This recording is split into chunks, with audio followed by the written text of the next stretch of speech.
जहरीली शराब पीने से मरने वालों की मौत का आंकड़ा बढ़कर 17 हो गया है।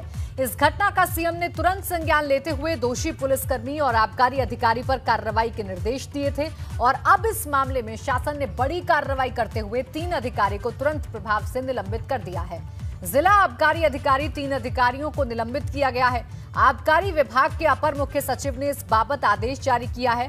निलंबित अधिकारियों में अलीगढ़ के आबकारी अधिकारी धीरज शर्मा, आबकारी निरीक्षक राजेश कुमार यादव और प्रधान आबकारी सिपाही अशोक कुमार शामिल हैं। साथ ही इस मामले में पुलिस की 6 टीमों का गठन किया गया है। पुलिस ने शराब ठेकेदार के बेटे सहित 4 लोगों को हिरासत में भी लिया है। आपको बता दें कि अलीगढ़ शराब प्रकरण में जांच और कार्रवाई के लिए पुलिस ने 6 टीमें बनाई।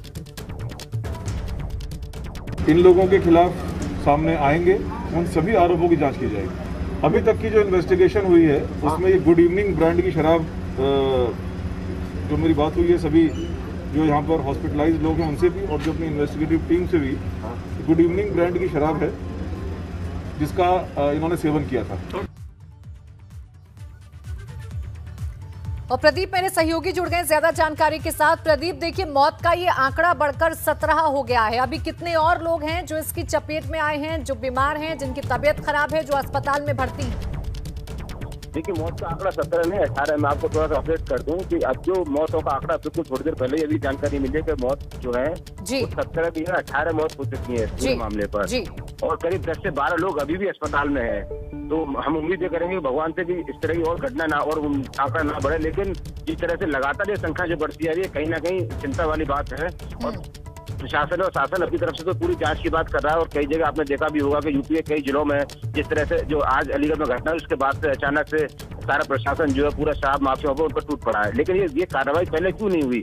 ये बड़ी बात है कि इस तरह के जो लोग थे वो कैसे पनप गए और इस तरह की जो जहरीली शराब थी उसको वो लोग सेल करते रहे। आज अलीगढ़ में भी प्रशासन जो डीएम है उन्होंने इस पूरे मामले की मजिस्ट्रेट जांच के आदेश दिए और जो एडीएम है, एडीएम जीपी पाल, उनको इसको कमान सौंपी है। साथ ही पुलिस ने इस पूरे मामले में 6 टीमें बनाई हैं जिनको जो है जिसमें एसपीसीटी। बिल्कुल प्रदीप, देखिए कार्रवाई हो रही है और जैसा कि आपने जानकारी दी कि अब मौत का आंकड़ा बढ़कर 18 हो गया है, यानी 18 लोगों की जान चली गई है। प्रदीप, जो लोग अस्पताल में भर्ती हैं, जिनका इलाज चल रहा है, उनके बारे में क्या जानकारी मिल पा रही है? कैसी तबीयत है उनकी फिलहाल? देखिए, अभी वो भी गंभीर है, उनकी भी हालत गंभीर है। वो मेडिकल कॉलेज में और जिला अस्पताल में भर्ती हैं। वो उनका अभी उपचार चल रहा है। ये संख्या अभी कुल 18 है और जो घायल है, जो जिस तरह से कहेंगे शराब से पीड़ित हैं, जो लोग जो बीमार है, उनकी संख्या करीब 10 से 12 है। तो उनके बारे में बस इतना ही कहा सकता है कि वो लोग गंभीर अवस्था में भी हैं। बिल्कुल गंभीर अवस्था में है। इसके साथ ही साथ अगर हम कार्रवाई की बात कर लें तो 3 अधिकारियों पर गाज गिरी है। प्रदीप, क्या संभावना है कि आगे और भी अधिकारियों पर गाज गिर सकती है, उन पर भी कार्रवाई हो सकती है? बिल्कुल, देखिए जांच में जिस तरह से पॉइंट्स आते जाएंगे, क्योंकि ये खाली एक आबकारी विभाग का मामला नहीं है। उसमें सबसे बड़ा मामला है कि जो संबंधित थाने का, पुलिस की भी भूमिका की भी जांच इसमें निश्चित होनी चाहिए और वो जांच होके रहेगी और उसके बाद भी कुछ ना कुछ निकल कर आएगा कि हाँ पुलिस भी इसमें कुछ ना कुछ शामिल थी। जी शुक्रिया आपका तमाम जानकारी के लिए प्रदीप, क्योंकि लगातार शासन की तरफ से अगर सख्ती की जाती है तो फिर कैसे ये शराब कांड हो गया, ये बड़ा सवाल है। वहीं अलीगढ़ शराब कांड पर सीएम काफी सख्त हैं। मामले का उन्होंने तुरंत संज्ञान लेते हुए आबकारी विभाग के आला अधिकारियों को तलब किया, साथ ही सभी दोषियों पर एनएसए के तहत कार्रवाई के निर्देश दिए। इस मामले में शासन के आदेश के बाद 3 अधिकारी निलंबित किए गए हैं। वहीं जहरीले जाम के 4 गुनहगारों को हिरासत में लिया गया है। ठेकेदार के बेटे सहित 4 को हिरासत में लिया गया है। दूसरी तरफ बाकी दोषियों की गिरफ्तारी के लिए 6 टीमें पुलिस की गठित कर दी गई हैं। लेकिन इस पूरे घटनाक्रम के बाद लगातार जो सवाल खड़ा हो रहा है वो ये खड़ा हो रहा है कि आखिर किसकी मिली भगत के साथ ये जो जहरीली शराब है, जो मौत का सामान है, ये बांटा जा रहा था। वैक्सीन को लेकर ग्रामीण इलाकों में फैली अफवाह थमने का नाम नहीं ले रही है। ताजा मामला बाराबंकी का है, जहां के रेवतीपुरवा गांव में कोरोना की वैक्सीन लगाने पहुंची स्वास्थ्य विभाग की टीम पर ग्रामीणों ने हमला बोल दिया और स्वास्थ्य विभाग के कर्मचारियों को दौड़ा लिया, जिसके बाद स्वास्थ्य कर्मियों को अपनी जान बचाने के लिए मौके से भागना पड़ गया। ये तस्वीर उसी वक्त की है जब बाराबंकी के रेवतीपुरवा गांव में स्वास्थ्य विभाग की टीम के कर्मचारियों को ग्रामीणों ने लाठी डंडों से दौड़ाकर पीटा। तो वैक्सीनेशन अभियान पर अब अफवाह भारी पड़ रही है। ऐसे में एबीपी गंगा यही अपील अपने दर्शकों से करेगा कि वैक्सीनेशन होना बहुत जरूरी है। वैक्सीनेशन ही एकमात्र ऐसा उपाय है जिससे हम कोरोना पर जीत दर्ज कर सकते हैं। कोरोना के खिलाफ ये जो जंग है उसमें जीत हासिल कर सकते हैं। डरे नहीं, अफवाहों पर ध्यान ना दें और जब टीम आपके गांव में पहुंच रही है तो उनका सहयोग करें और उनसे टीका जरूर लगवाएं। हरदोई के संडीला से भाजपा विधायक राजकुमार अग्रवाल लखनऊ के एक प्राइवेट अस्पताल पर केस दर्ज कराने के लिए 1 माह से थाने और अफसरों के कार्यालय के चक्कर लगा रहे हैं। उन्होंने मुख्यमंत्री से लेकर स्वास्थ्य मंत्री से शिकायत की, लेकिन अब तक कोई सुनवाई नहीं हुई है। उनके बेटे की 26 अप्रैल को काकोरी के अथर्व अस्पताल में मौत हो गई थी। विधायक का कहना है कि बेटे की मौत अस्पताल की लापरवाही से हुई थी, किसी और के साथ ऐसा ना हो इसलिए अस्पताल के खिलाफ केस दर्ज करवाने के लिए काकोरी थाने में तहरीर दी, लेकिन पुलिस ने सीएमओ की जांच के बिना रिपोर्ट दर्ज करने से मना कर दिया है। मेरे बेटे आशीष कुमार अग्रवाल की 26/4 को मौत हो गई थी। इसमें डॉक्टरों की और अस्पताल की लापरवाही के कारण मौत हुई और मैंने उसी दिन उसकी सूचना संबंधित थाने को काकोरी को दिया और उन्होंने रिपोर्ट नहीं लिखी। मौत का कारण अस्पताल में ताला लगना, ऑक्सीजन न पहुंचना, मेरी ऑक्सीजन लेना नहीं।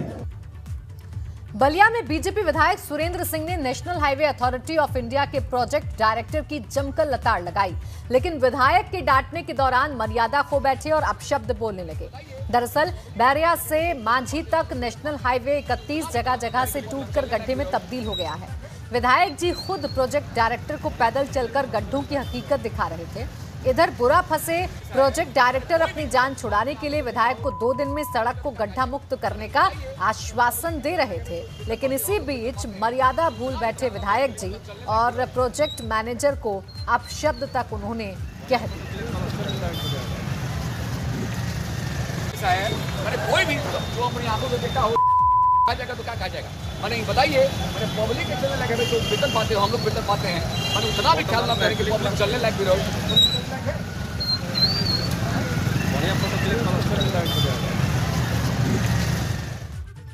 आज जो है, जैसा कि आप लोगों को भी जानकारी है, सुबह सुबह मेरे संज्ञान में आया था कि जयप्रभा सेतु की जो अप्रोचेज हैं बलिया साइड की, वो डैमेज हो गई हैं। तो मैं जो है आजमगढ़ से स्पेशली उसी के लिए आया था। कॉन्ट्रैक्टर के रिसोर्सेज मोबिलाइज करा दिए गए हैं और कल दोपहर तक जो है अप्रोचेज को बनाने का काम कंप्लीट हो जाएगा। लाइट व्हीकल हालांकि अभी चल रहे हैं, लेकिन हैवी व्हीकल का मूवमेंट भी कल दोपहर तक हो जाएगा। हरदोई के मझौला थाना इलाके में एक युवक के घर पर रह रही फिलीपींस की महिला को एम्बेसी के द्वारा उसके देश को वापस भेज दिया गया है। महिला भारत भ्रमण के दौरान आई हुई थी और इसी बीच मंजिला थाना इलाके के एक युवक के संपर्क में आ गई। पुलिस युवक से अब नोटिस जारी कर जवाब तलब कर। No, not yet 6 years. 2019, that one. That is 2019. Yeah. August night to rescue yourself from that village. Because it's too high to leave you there. No, you just come and sit. We are taking lot of.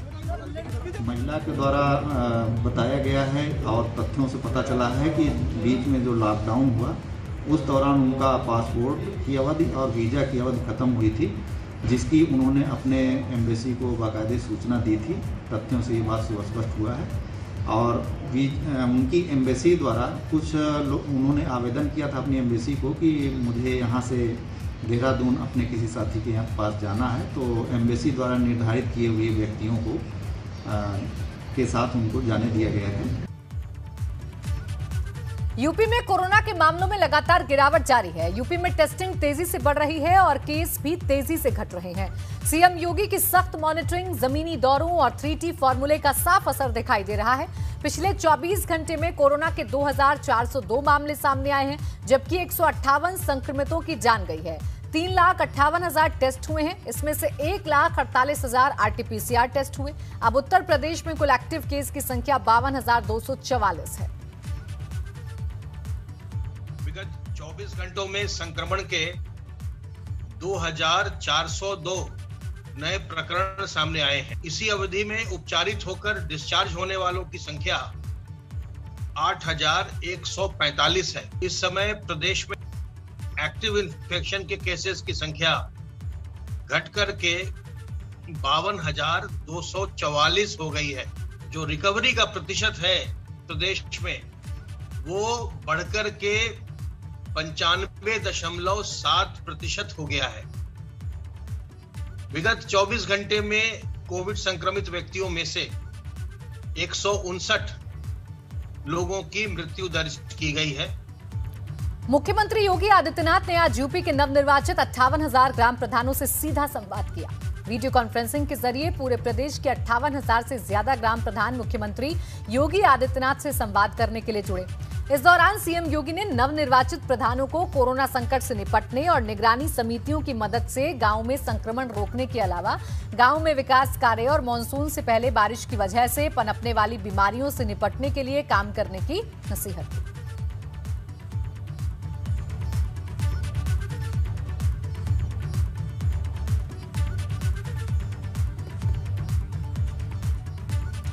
और वहीं अमेठी में बिना किसी सूचना के स्मृति ईरानी अपने संसदीय क्षेत्र पहुंच गईं। स्मृति ईरानी बाजार शुक्ल ब्लॉक के रधु शुक्ल गांव में पहले बीजेपी के जिला उपाध्यक्ष और फिर आरएसएस के कद्दावर नेता स्वर्गीय विजय शुक्ला के घर पहुंची, जहां दिवंगत नेता विजय शुक्ला के परिजनों से मुलाकात के दौरान स्मृति ईरानी भावुक हो गई। आपको बता दें कि कुछ समय पहले ही आरएसएस के कद्दावर नेता स्वर्गीय विजय शुक्ला का कोरोना संक्रमण से निधन हो गया था। इसके बाद स्मृति ईरानी ने अमेठी के डीएम और एसपी के साथ ट्रॉमा सेंटर और अस्पताल का निरीक्षण किया। दो तस्वीरें हम आपको दिखा रहे हैं। एक तरफ स्मृति ईरानी जब दिवंगत नेता के घर पहुंची तो परिवार वालों के बीच जाकर भावुक हो गई। दूसरी तस्वीर जब स्थानीय लोगों से स्मृति ईरानी ने मुलाकात की।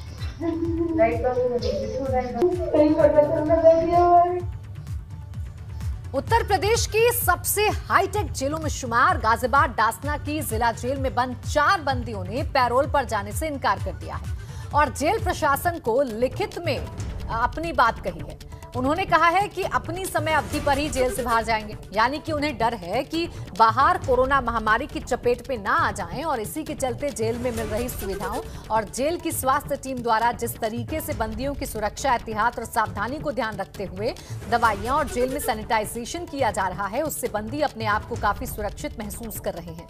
यानी कि ऐसे 4 बंदियों ने खुद अपने मुंह से कबूल किया है कि वो अपने घर पर सुरक्षित नहीं, जेल में ज्यादा सुरक्षित है। और निर्देशानुसार इस कारागार से 700 लगभग 750 विचाराधीन बंदियों को मुक्त किया जा चुका है अंतरिम जमानत से और 54 जो निर्दोष बंदी थे उनको अंतरिम पैरोल पे छोड़ा जा चुका है। 4 बंदी ऐसे भी हैं इस कारागार में जिन्होंने पैरोल पे जाने से इनकार कर दिया है। मौजूदा 8 महीने से बंद यहाँ पे जी और 20 में सजा में जी। वर्तमान परिस्थिति को देखते हुए मैंने ये पाया कि बाहर जाना ज़्यादा खतरनाक है मुझे यहाँ रहने जी। यहाँ पे रहना ज़्यादा सेफ है जी और किसी भी तरह की समस्या यहाँ नहीं है ऐसी। आज आए कोरोना के 1942 नए मामले, कोरोना के 52 और कोरोना से मौतें हुई हैं। आज 7,028 मरीज ठीक होकर डिस्चार्ज हुए हैं। राज्य में अभी तक कुल कोरोना के 3,25,425 केस सामने आए हैं। अभी तक जो स्वस्थ हुए हैं वो हैं 2,79,516। एक्टिव केस की अगर हम बात कर लें तो एक्टिव केस हैं 3,029। कुल मौतें 6,261 हुई हैं और अगर सैंपल रिपोर्ट बता दें आपको तो 10,551 सैंपल रिपोर्ट आना अभी बाकी है। यानी आज के जो आंकड़े आए हैं वो थोड़े से राहत देने वाले जरूर हैं।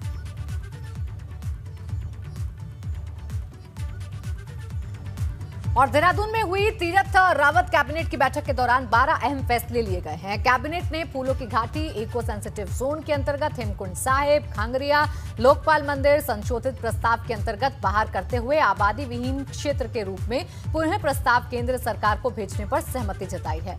प्रदूषण पर लगाम लगाने के लिए सरकार ने सख्ती कर दी है। इसके तहत कई क्षेत्र आवासीय, औद्योगिक, वाणिज्यिक और शांत क्षेत्र में जुर्माने का प्रावधान किया गया है।